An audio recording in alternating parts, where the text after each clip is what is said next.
elke knie sal buig, elke mond getuig, dat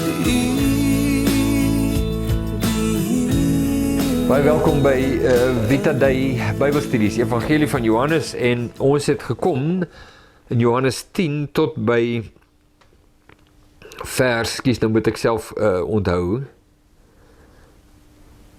ek dink vers 9, nee, vers 10, vers 11, ja, maar ons het gekom tot daar, maar dit is nou jammer, want die stuk gaan ons nou aan, so ons het nou so half van die helfte gestop, en ek het nou die meeste van die tyd in die vorige opname gebruik om te praat oor mense, nee, die dubbelbeeld van die herder, nee, waarvan Jesus praat van homself as die herder, hy is die herder en hy is die deur, maar hy praat ook van die fariseërs wat mense is en hulle en as leiers gesien word onder die mense van God. En dan maak Jesus die onderskeid tussen 'n legitieme leier en 'n dief en 'n rower. En dit staan nauweliks in verband met homself wat die herder is. Die herder, die opperherder van die skape. Waarna Petrus natuurlik ook verwys later in sy skrywes, ek dink in 1 Petrus 5, nee, as ons daarna gaan kyk. Maar goed, kom ons gaan aan, waar sal ek begin? Kom ons begin by vers 7, so net en dan lees ons net aan. So Jesus het toe weer vir hulle gesê, voorwaar ek sê vir julle, ek is die deur van die skape. Almal wat voor my gekom het, is diewe en rowers, maar die skape het nie na hulle geluister nie. Ja, so die ware volk van God,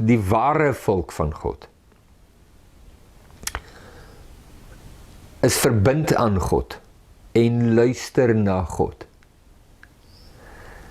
Die wat nie deel is van die ware volk van God nie, luister nie na God nie. Dit is so 'n maklike beginsel, wat Jesus absoluut uitleg. So deur die eeue in Israelse geskiedenis, kon jy sien, wie onder Israel was deel van die ware volk van God, en wie onder Israel was nie deel van die ware volk van God nie. Maar Israel per se is nie die volk van God nie. Dit is 'n baie belangrike onderskeid, en iets om te verstaan. Slegs diegene binne Israel, wat verbind is aan God, en luister na God, is deel van die volk van God. Die res is nie, al is hulle Israel, al is hulle besny, al hou hulle die feeste, al hou hulle die Sabbat, en so aan, maar is nie deel van die volk van God nie. Nou daar was, reg deur Israel se geskiedenis, was die ware volk, die ware Israel, teenwoordig binne in Israel. Die ware Israel, die ware volk van God. En maak nie saak watter rigting het Israel gegaan nie, polities en godsdienstig en so aan nie, en wat se oordele het God oor hulle uitgestort nie, maar die ware Israel was altyd onder hulle. Nou julle die profeet wat sê, ek is die enigste een wat oorgebly het, dan sê God, nee, dis nie waar nie, as nog ten minste 7000 ander mense. En jy sien dit reg deur die eeue. Nou in die geboorte van Jesus, kan jy dit sien, sodat jy nou die fariseërs wat totaal en al sekulêr gegaan het, hulle dink nie so nie, maar Jesus lig dit oor en oor uit, totaal en al sekulêr, en absolute mag en beheer van die godsdienstlewe van Israel, maar onder die mense, hulle orgestreer dan ook die moord op Jesus, hulle beplan dit en hulle bewerk dit, en dit allerhande politiese skuwe, hoe hulle werk na die vervulling van hulle doel, wat hulle dan ook nou reg kry, om hom oor te lewer aan die Romeine en hulle kruisig hom.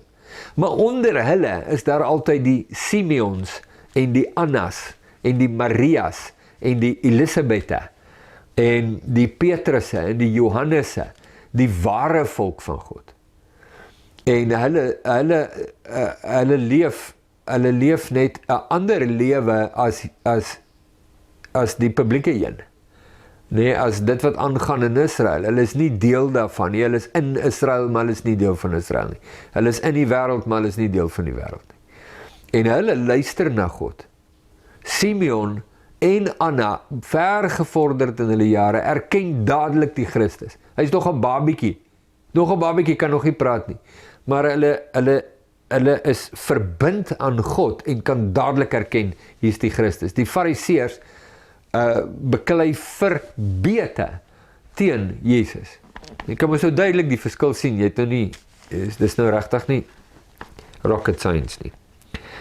So, ek is die deur en as iemand deur my ingaan, sal hy gered word.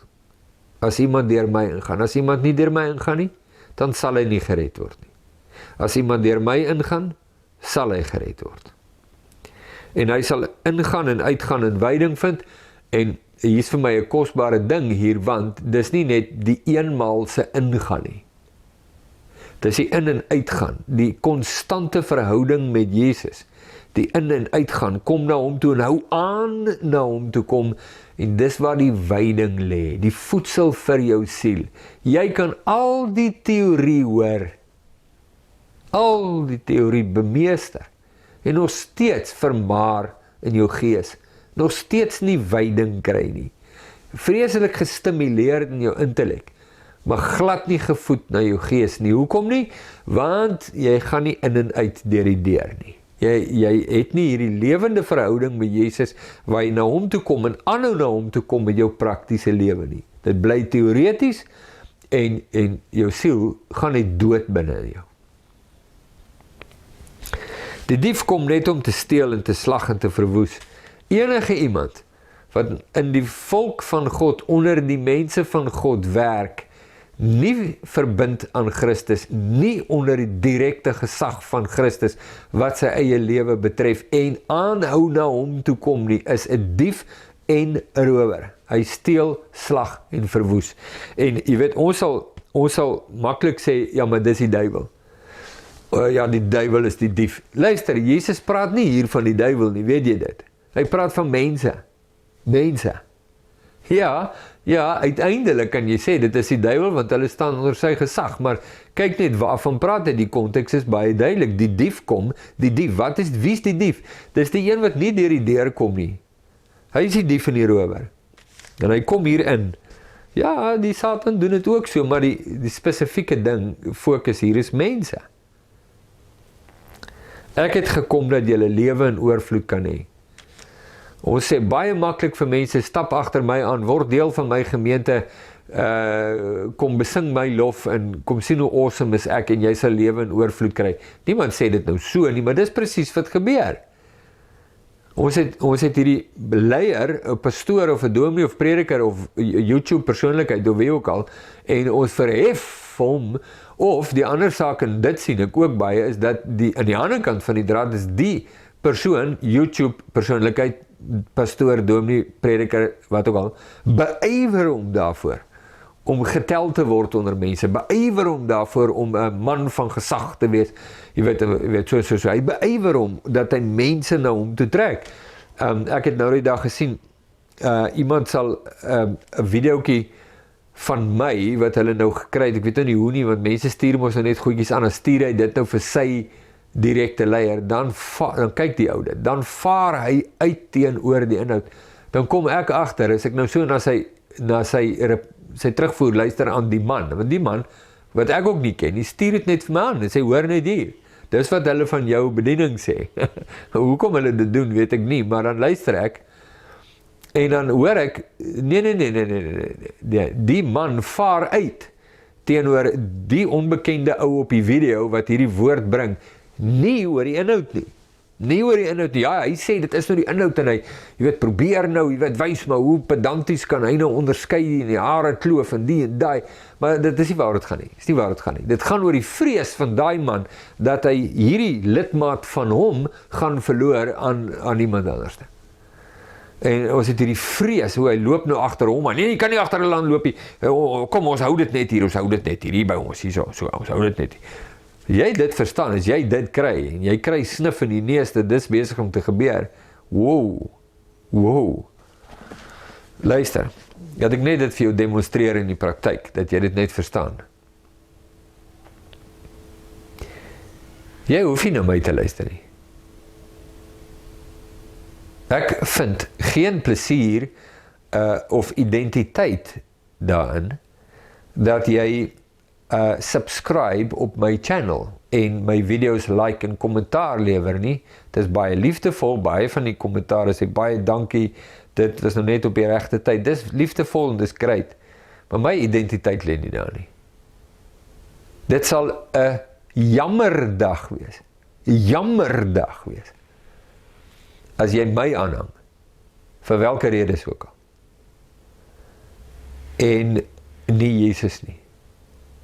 Ek is 'n student net soos jy. Ek's nie vernaam nie, ek's nie belangrik nie, en ek is nie 'n autoriteit nie. Jesus is. En as my woorde autoriteit het, omdat ek herhaal wat Jesus sê, dan is die autoriteit in elk geval nie myne nie. Maar as ek sê wat ek sê, omdat ek my eie autoriteit aanblaas en kweek, is ek en jy in groot moeilikheid. Moenie my naloop nie. Ek is nie die Here nie. Volg die Here. Volg die Here.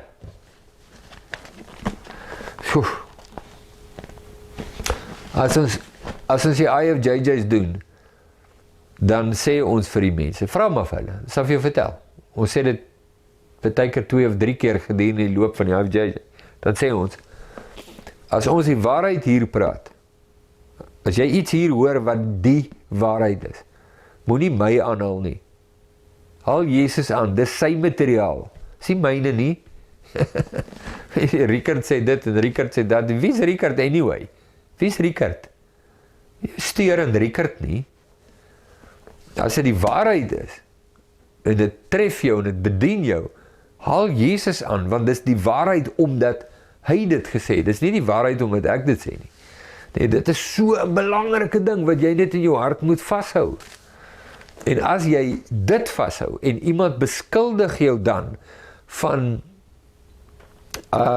rebellie, jy weet, jy is nou nie onderdanig nie, dan weet jy het met die slang te doen hierso. Want dis nou typies. Nee, triek wat die duiwel op jou sal trek. Bly by Jesus. As jy hoor mense, as jy hoor ek praat die woorde van Jesus en dit roer jou hart, en wonderlik, dankie dat jy my bemoedig, dis wonderlik, maar die erkenning is nog steeds, jy beleef die bediening van Jesus dalk deur wat ek vir jou sê, maar die erkenning is, jy weet baie goed dat ek nie Jesus is nie. Sien, dis die verskil. En daar waar ek agter Jesus aanloop, en jy sien, so dis, die manier hoe ek dalk nou my vrou hanteer, en jy sien dit, jy sien, maar so om onder die gesag van Jesus te staan, en dis, volg dit dan na, volg daai voorbeeld na, maar as jy my voorbeeld na, volg van hoe ek buig onder die gesag van Jesus, beteken nie, jy volg my na nie, ek is nie Jesus nie, hou jou loyaliteit by Jesus, jy is verbind aan die hoof, jy behoort aan hom, jy behoort nie aan my of aan enige iemand anders, of aan 'n kerkdenominasie of organisasie nie. Jy behoort aan Jesus. Nee? Waar was ek nou? Vers 11, ek is die goeie herder. Die goeie herder lê sy lewe af vir die skape. Ja. 2 Korintiërs 4 vers 6, Paulus sê, daarom verkondig ons nie onsself nie, maar Christus Jesus as Here. Nee, is so kosbaar aan die woorde. Hy sê nie Christus Jesus as saligmaker nie. Nee. Christus Jesus as Here. Hoekom sê hy, is Jesus die saligmaker? Ja, so hoekom sê hy nie dit nie? Want as hy nie jou Here is nie, is hy nie jou saligmaker nie. Dis die belangrikheid daar. Nou sien ek, hoe probeer mense om daai ene kom. Hoekom wil jy? Jy mag 'n loophole kry tussen mense, maar as jy voor Jesus moet staan en rekenskap gee vir jou lewe, wat gaan jy maak? Wat 'n draaitjie gaan jy hardloop? Een of ander slim teorietjie voor die een wat jou hart ken. Nee, hoe wil jy dit doen? Dit is net ooglopend dom, onnoosel ding om te doen. So, luister wat hy sê en steer jou daan en onderwerp jou daan. Maar die goeie herder lê sy lewe af vir sy skape. Hy lê sy lewe af vir sy skape. Hy is nie daar vir sy gewin nie, hy is daar vir die gewin van die skape. Nee, so belangrike ding, ook onder leiers, onder mense wat hulle uitgee of wat gesien word as leiers binne die mense van God. Ons verkondig, ek hy versie klaar maak. Daarom verkondig ons nie onsself nie, maar Christus Jesus as Here en ons as julle diensknegte om Christus wil. 2 Korintiërs 4 vers 6 dink ek. Ja, ons verkondig nie onsself nie, ons verkondig Christus en ons verkondig ons as julle diensknegte. Nie baase nie, diensknegte, om Christus wil. Ek gee nie myself vir jou net bloot omdat ek jy weet, filantropies is nie. Ek giet myself uit vir die mense wat Jesus na my toe stuur oor Jesus. Dis Jesus se mense. So die moeites wat jy doen, die tyd wat jy spandeer, is nie vir jouself of bloot net vir hulle nie. Dis vir Jesus, dis sy mense, dis sy agenda, hy het 'n plan met hulle. Daarom kan jy nie net lostrek en mense beraad links en regs, die goeie raadjies wat jy nou versamel het oor jare nie. Dis nie wat hulle nodig het nie. Hulle is nie hier om jou goeie raad te hoor of 'n lys van beginsels nie. Jy wil hê hulle moet na Jesus toe kom en hulle moet sy stem hoor. Maar vir in baie gevalle hoor mense in berading glad nie die stem van Jesus nie, want die berader is so besig om sy eie stem hoorbaar te maak.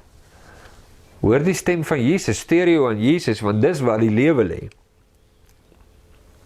Maar die huurling en hy wat nie 'n herder is nie, van wie die skape nie die eiendom is nie, sien die wolf kom en laat die skape staan en vlug. Die wolf vang hulle en jaag die skape uit mekaar. Hy voel 'n veer vir die skape. Daar kom gevaar en dit bedreig hulle. En dis natuurlik, luister, hoor net gou hierdie beeld. So hier's 'n kindertjie skape, jy sien hulle, sien maar so 30 of 50 van hulle. Sien jy hulle in jou verbeelding? Hier's hulle by mekaar. Kom ons sê nou maar, die herder het hulle nou so in 'n driehoek skeur in 'n berg, nee, waar daar's nou hoë rotse aan hierdie kant, so, jy weet, twee kante. En hulle is nou daar vir die nag en hy sit nou hier voor en hy maak 'n vuur. Nee, so wat jy nou sal sien, die skape is nou daar, is by die herder en hulle lê nou in die sand en jy hoor hoe blaar hulle as hulle nou, ek dink nou aan, sê nou maar die Hoë Roosep rivier, en dan sien jy nou die plaaslike bevolking daar met hulle bokke, nee, hier in die nag of vroegoggend, as jy nou daar rondry, of kamp daar. So, en hier kom nou wolwe. En die wolwe het net een doel, en hulle gaan maai onder hierdie skape. Nou, die herder tree nou tussen beide. So die herder het sy slingervel. Dink jy die herder is gewild by die wolwe? Sy die wolwe gaan, hey, high five, broer, great om jou te sien, ja, ons mag nie alright, ons sal nie hier wees nie, is dit, maak ons die skape bang, okay boys, kom, ons loop, dink jy dit is die houding van die wolwe? Nee, die wolwe sal vir hom gaan as hulle kan, hulle sal vir hom grom en hulle tande wys, en aggressief wees, en houding inslaan teenoor hom. Nou, as jy 'n mensebehaar is, nee, jy's 'n people pleaser par excellence, weet jy wat doen jy in daai situasie? Dan sê jy vir die wolwe, boys, skus, jammer, ek wou nie aanstoot gee nie, wag net, gee my net 'n oomblik, ek pak net gou my slaapsakkie, en dan is ek hier uit, want ek kan sien ek's nou in julle pad, en ek wil nie in julle pad wees nie. Jesus noem daai ou 'n dief en 'n rower, 'n huurling. Dis voorgangers, gelowiges kyk na mekaar, hulle kyk na mekaar, en hulle weet daar's wolwe, die wêreld is gevaarlik, en hulle kyk uit vir mekaar. Dink jy die wolwe hou daarvan? Nee, maar hulle hoef nie daarvan te hou nie, hulle hoef glad nie daarvan te hou nie, voel vere oor wat hulle emosie is, en wat hulle nou onder mekaar sê, kyk nou hierdie ou, hy dink nou weer, hy is iets besonders, net omdat jy tussen die wolwe en die skape staan. Kyk hoe stel hy hom aan, en kyk hoe, luister, wat verwag jy moet die wolwe sê? Wat moet hulle anders sê? Wow, kyk hierdie ou, wow, yes, like hierdie ou is amazing. Natuurlik nie. Hulle gaan hulle monde spoel oor jou. Nou, laat hulle spoel. Staan jy net waar jy moet staan. Dis die belangrike ding.